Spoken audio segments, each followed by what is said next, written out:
So how many of you have competency hearings approximately like that? Okay, does this tell whether or not the child understands what an oath is?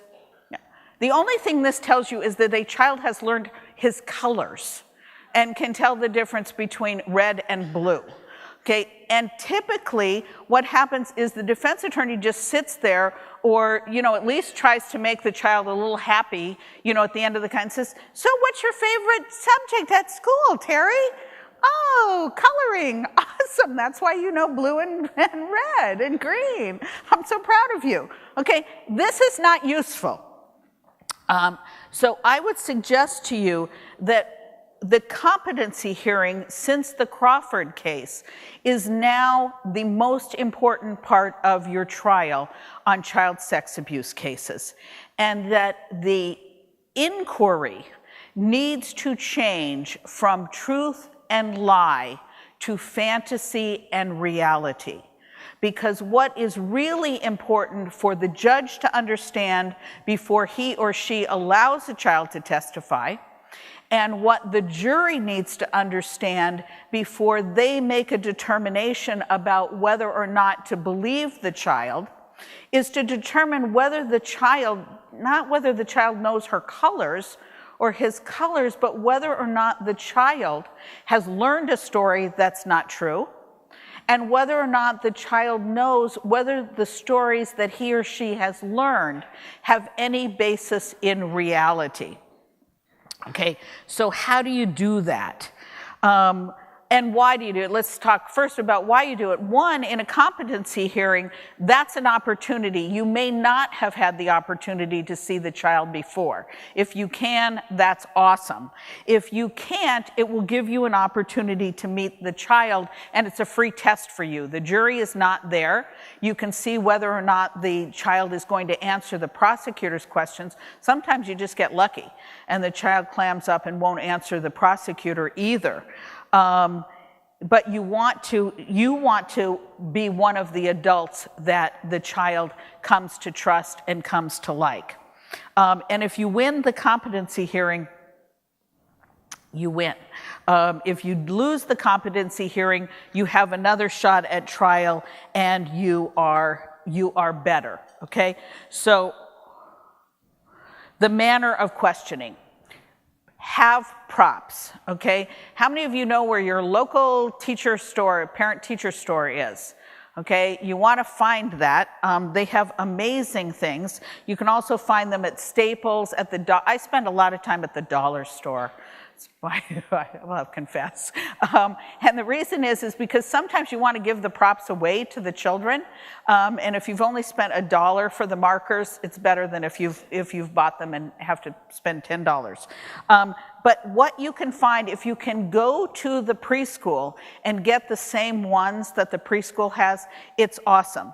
But all preschools have things like, and I don't know if you can see them in the back. Can you see in the back? Today is Friday. Yesterday was Thursday. Tomorrow will be Saturday. This is in every preschool, and they have all sorts of different kinds of designs, busy bees and apples and the presidents. Sometimes they have them per month, Halloween. The days of the months of the year, September, October, November, 3rd grade. And do you know what month you're going to start school? I start school. Is it on your watch? I think it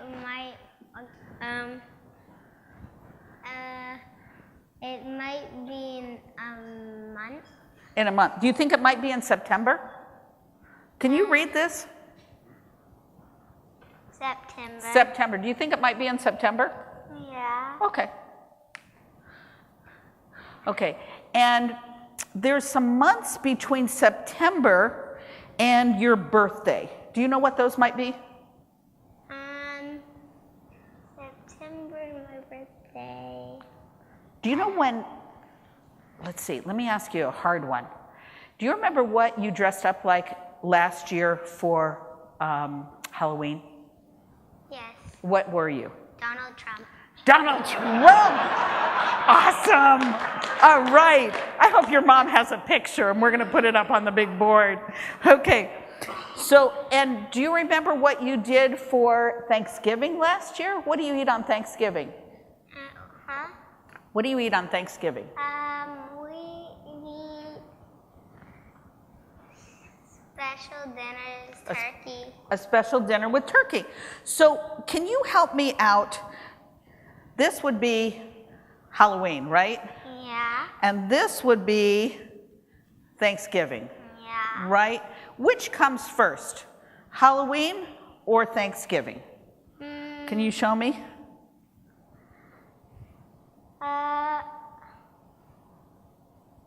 Thanksgiving. Thanksgiving, okay. Hey, I have, and then comes Halloween.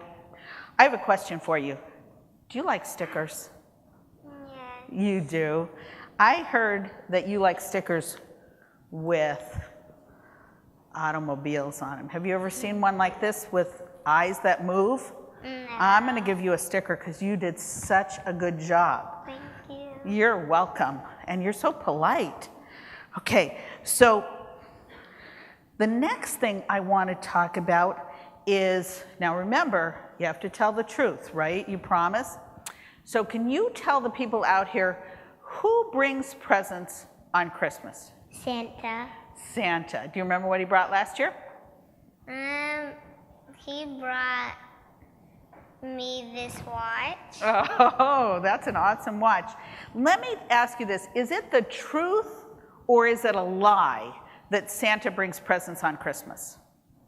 It's the truth. Okay, because what about if I said, Santa doesn't bring presents, the Easter Bunny does? Would that be the truth? No. What would that be? That would mean that Santa would bring presents on Easter. And that would be silly, wouldn't it? Did you ever see Santa on Easter? No. No, he would be awfully hot with those Easter bunnies, Easter baskets in that big suit, right?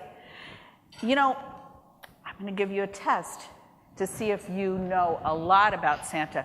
What color is Santa's suit? Red.